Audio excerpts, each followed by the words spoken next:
So we begin the last Perek Shmini, which we'll finish today. So one blot Perek, and we'll finish the Masechta. So we're on Daf Mem Tes Amid Aleph, starting with the Mishnah. Arba Shomrim Heim.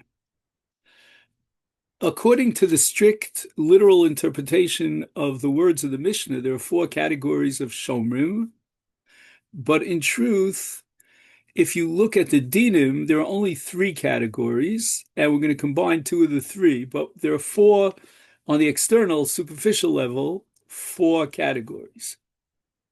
Shomerchinim shoel nosei socher vasocher. So Shomerchinim is not paid, and therefore he has the lowest level of responsibility, which is called Shmira Pchusa. And then we go on to Hashoel, meaning the Mishnah contrasts one extreme to the other, and the Shoel is chai for everything because of the principle called Kol Hanos Shalo. All the benefits are his. He doesn't even have to pay a dime, just borrow something, let's say an animal. The only thing that he could claim on his behalf, if the animal is lost, damaged, or dies, is something called Mesa Machmas Malocha, meaning that he borrowed it to use it in a certain malacha, and it died as a result of the malacha. And we're going to have a whole sugya. For example, if an animal was borrowed in order to plow a field, but the field was on a higher level, and as the animal was climbing up the mountain to get to the higher level of the field, it died. Whether that's considered Mesa Machmas Malacha, even though it wasn't actually involved in the malacha. But in any event, the shol is chayv even for onsim. So if there's a tsunami, that washes away the animal, the shoal has to pay for that because it's almost as if he's the owner of the animal. Finally, we have the two cases in the middle, one of which is pretty straightforward. That's called a nosei socher. So he's being paid for the shmira, and therefore we jack up the level of his responsibility from that of shmira pchusa to a high level, which is called Shmir Ma'ula, and he's got to protect the object from getting stolen or lost. So that if, let's say, someone would break into the pen where the animal was being kept while the shomer was watching it, and this thief stole the animal, then the shomer socher has to pay for that loss. Notice he's got to guarantee that the thieves cannot break into the pen and steal the animal. And the reason for this is because he's being paid for a shmira, and therefore the Baalim have the right to demand a high level of shmira. The most complicated of the four cases is the socher. Now, the socher, to understand this well, gets the benefits from the object, but he pays for those benefits. So, in contrast to the shoel, who gets all the benefits but it doesn't cost him a dime, the socher is paying full rental fees. And this is going to be a subject of a great debate between the Tanoim, Rabbi Meir, and other Tanoim, as to whether or not the laws of the socher are equal, identical to that of a shomer socher, insofar as he's getting the benefits because he can use the animal or the other whatever object he's renting. The Mishnah doesn't seem to indicate clearly one way or the other as to whether or not a socher has the same din as a shomer socher or that of a shomer china, but the sequence in which the Mishnah presents these four categories would seem to integrate a socher together with a shomer socher. That would seem to be the indication. Shomer chinam nishba ala kol. In other words, the shomer chinam could take a shvua on any mishap whatsoever that happened to we'll use the case of an animal that he was a custodian for, he was guarding, and he's potter even for gneva vaveda. So he would not have to provide that level of shmir which prevent a thief from breaking into the pen. So all he has to do is take a double shvua. Number one, he's got to take an oath that he's not holding on to the object that's stashed away up in his attic. And number two, he's got to take an oath to the effect that the animal was lost or stolen, not due to any of his to any act of negligence. Hashoel, by contrast, Mishalim Isakol, he's chai for everything. No Seisocher Vasocher, and here the Mishnah seems to combine them explicitly. Nishboim al Hashvura val Hashvuya v'al HaMesa.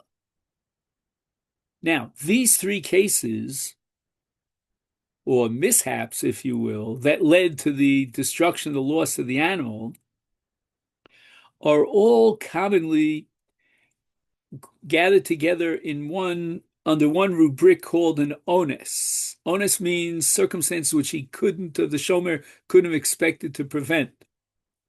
For example, the animal was attacked by a ferocious lion or any other animal of prey, or armed robbers came and captured the animal.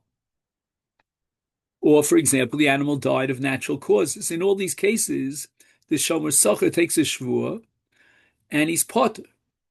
But however, Mishalmim al Aveidav al Gnev. So that high level of Shmira, because he's paid for a Shmira, generates a chiyuv for him to pay in event that the object is lost or stolen.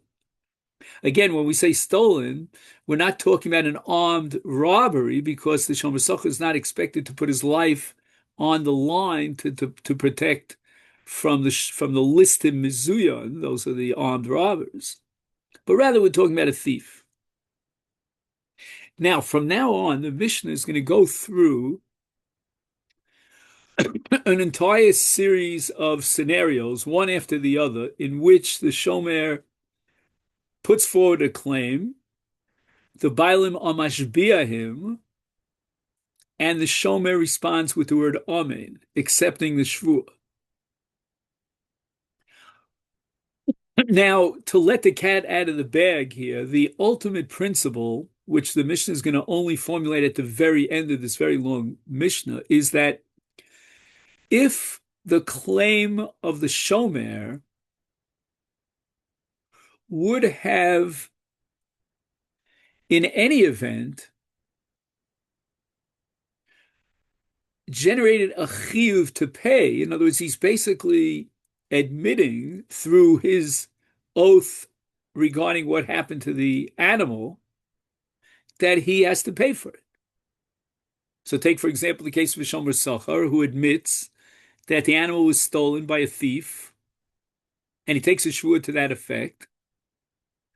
So his level of obligation, as far as the shvuah is concerned, is the lowest of them all. Doesn't mean he's completely exempt. That's going to be machlokas Rav and Shmuel. But let's understand what it means that we lower the level of his chiyuv, because let's say he took an oath that in any event he would have to pay. So in a sense, he's admitting the obligation to pay, and therefore the oath doesn't in any way cause a loss of money for the owner of the animal. Because when the Shomer Socher takes an oath that it was stolen, he's basically confessing that he has to pay for it. Now, what's the implication, therefore? And I said before, we lower the level of obligation. Under normal situations, if a shomer would put forth what we call a tainus ptur and take an oath to the fact that he's patur, for example, a shomer socher would say there was an ones, a tsunami that, just washed away the animal. And it turns out after he confesses that he took a false oath, that in such a case, he would have to pay because his oath would testify the fact that he doesn't have to pay. So his oath would have, if he wouldn't admit the truth, his oath would have caused a financial loss to the owner. In such a case, follow this, in addition to paying for the animal, because again, there was no onus, there was Gneva and he's chayav for Gneva. So that's called Karen. We're going to impose upon him two other obligations. Number one is called a chomesh. So if, let's say, the animal is worth 100, he's going to have to pay 120, an extra 20% on top. So in a sense, he's taxed an extra 20% for taking the false oath, which would have potted him up if that oath were true.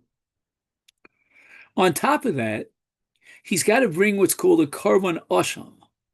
Asham meaning a guilt offering. And again, those two chiyuvim of adding a chomesh in payment and bringing a karban called an asham are contingent on the fact that he took an oath which would have potted him up if it were a true oath, and he subsequently confessed that he took a false oath. So now let's go through the Mishnah. The Mishnah is going to give us this principle over and over and over again in many different scenarios. So the Bailim come over to the Shomer Chinom and they say, Heichan Shori, where's my ox? Return my ox. Amalo, he says, Mess. The animal died. Now, in such a case, he's potter. So, in effect, if he takes the shvua to that effect, he'll be potter. But what happened to the animal in truth? Who nishbar o nishbo nignav avad. Now, any of those four mishaps would potter him up anyway, because the Shomer Chinom is potter for everything across the board. So therefore, he'll be potter from the chomesh and the asham because his shvua didn't cause any loss to the owner of the animal, because even if his shvua was a false shvua, in any event, he doesn't pay.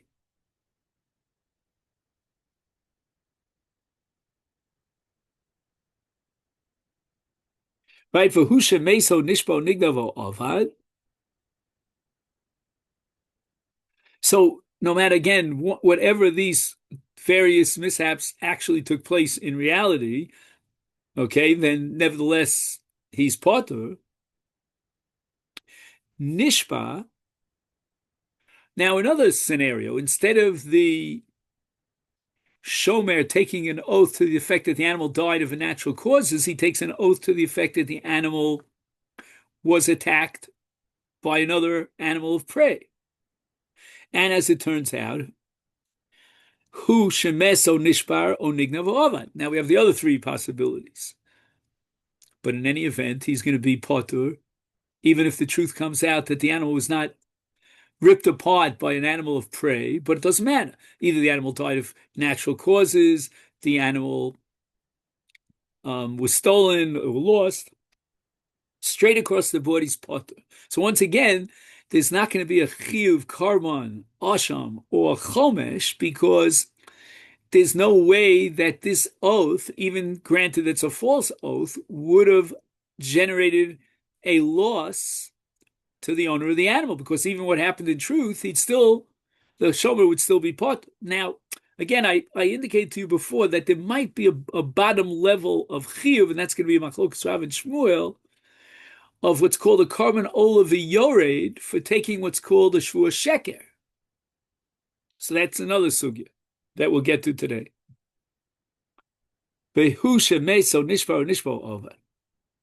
Next, here's another case. Again, we're just rolling around the dice over here. Now, in this case, the Shomer Chinom says avad, the animal was lost. But in truth, that's not what happened. Ushemeso nishbar nishbar o nignav. Any of the other three mishaps. Mashbiani acha. You claimed whatever you claimed in each of the scenarios, the various respective claims, and the shomer responds amen to his claim, and he takes an oath to that effect. But he doesn't get the chiv karban of an oshim. He doesn't have to pay the extra chomesh because his shvua, which was a false shvua by his own admission, did not cause any loss. Because in any event, when the truth comes out and we find out exactly what happened, he would be potter in any event. Now we get to another case. Heichan Shori. Omalo. Eini yodea matasach. So until now, the Mishnah's addressed the case where the shomer admits that he took the animal for shmira. I am a custodian. I don't deny it. You gave it to me. But here the Mishnah goes on to a case where the shomer denies the whole story. He says, I never got an animal from you. V'hu shemeis o nishbar o nishba O nignav, o avad, mashpia nichav yomer omed. What do you think the din is going to be here, Rabbosai? Once again, he's potter.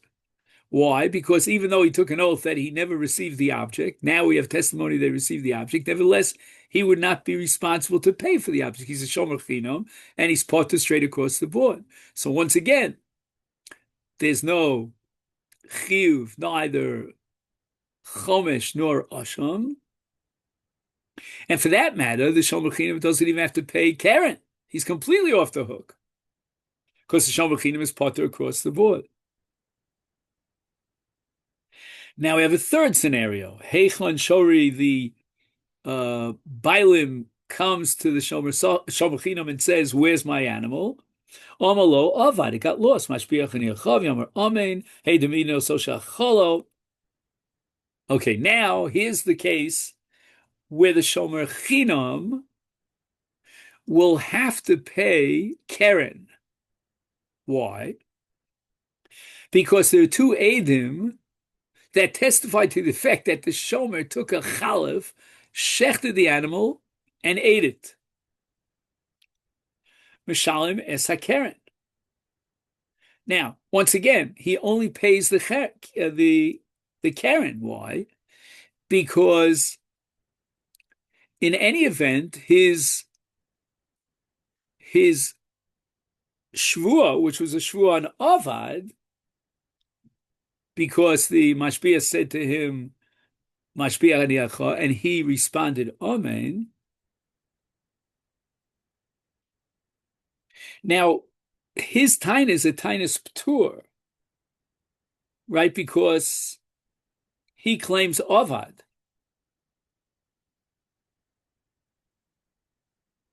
So, l'chora, at first glance, we say, let him bring a carbon asham for a false oath, plus a chomish.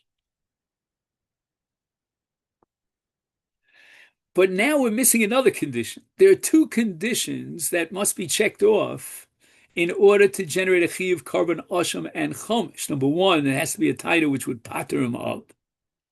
And that we could check off in this case of avad.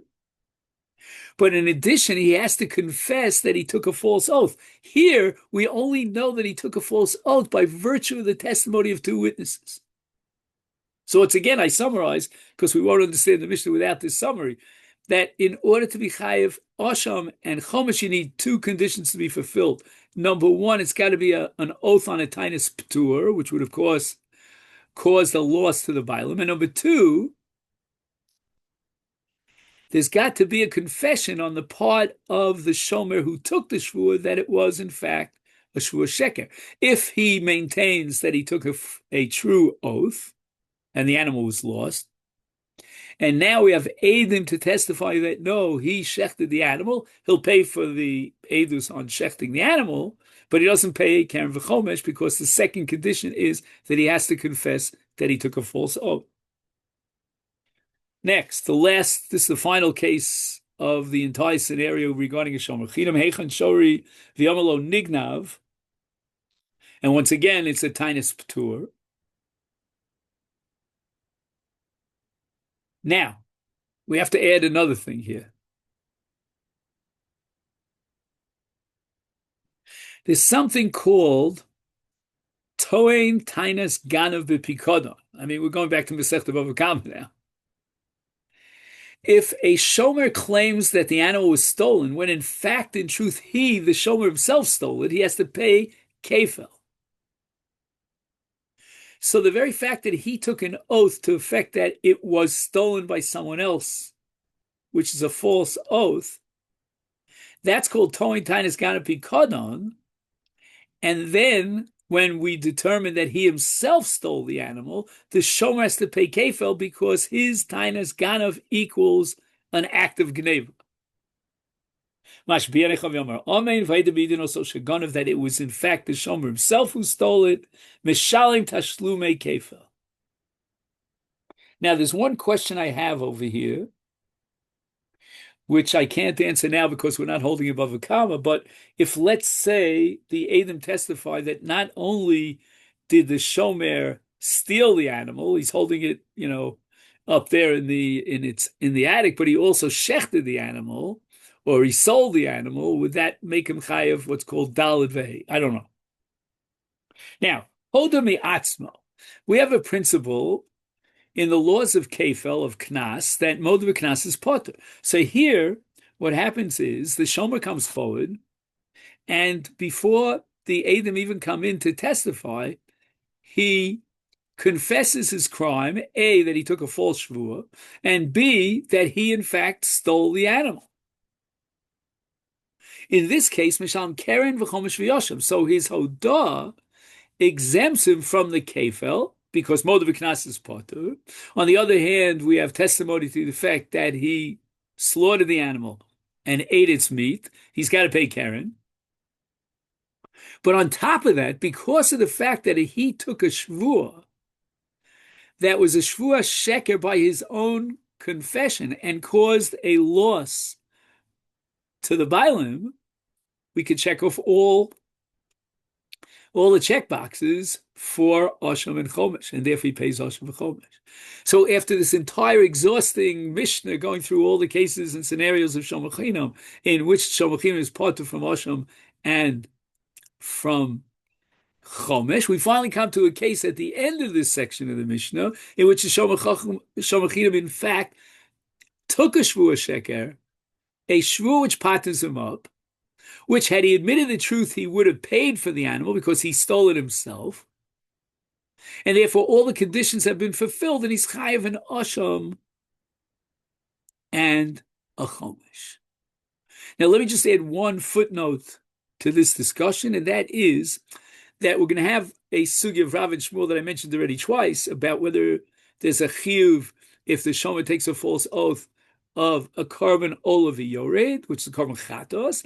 The answer is that's not relevant here, because once we've established that he's chayav a carbon asham, then there's no additional carbon. The carbon asham, so to speak, covers over the carbon chatos.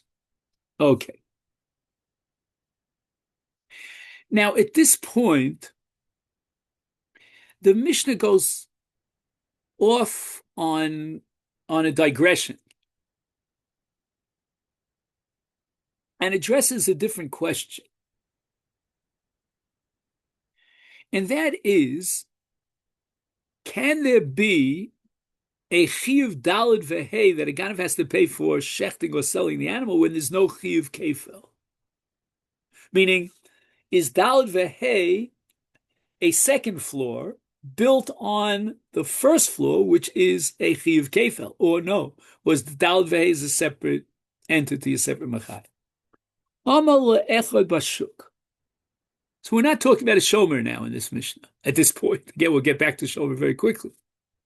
So you accost a person in the marketplace, and heichan shori sheganavta, and you accuse him of being a gazlan. He stole the animal. Hu omer lo ganavta, he denies it. Ha edem eidin also sheganava. We have edem testify that he stole it.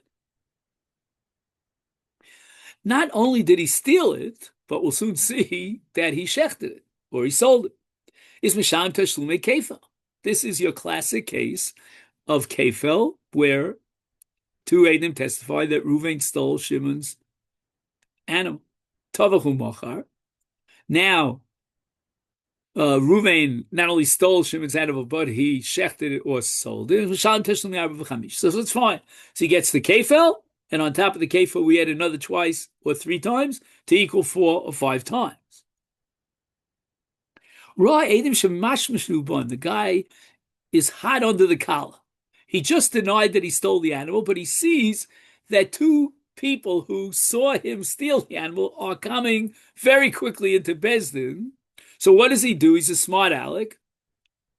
Omar Ganafti, he finally confesses the crime before the Edom get into Bezdin. However, he lies. And what does he say? So the Edom are going to testify that he stole it, that he shechted it and sold it.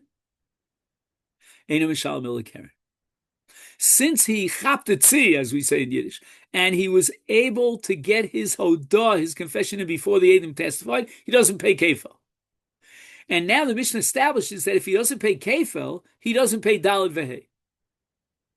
And this is a sugya again in Bava Kama in Perik Meruba, where the Gemara says that im ein kan kefel, ein kan dalve. So again, seriously and strictly speaking, he should be paying dalve. He never admitted and confessed that he shechted or sold the animal. The Eidim testified to that effect. Let him pay dalve. No, because he was moda that he stole the animal and therefore he exempted himself from kefel. He doesn't pay dalve. Okay, now we go back to the main subject of our Mishnah, and that is the question of a korban osham and chomesh in the case of a shomer. Amal is shoel. So we finished with shomer chinam, and the next on the list in our Mishnah shomer is a shoel. Heichan shori. Where is my ox? This is what the Bailim ask the shoel.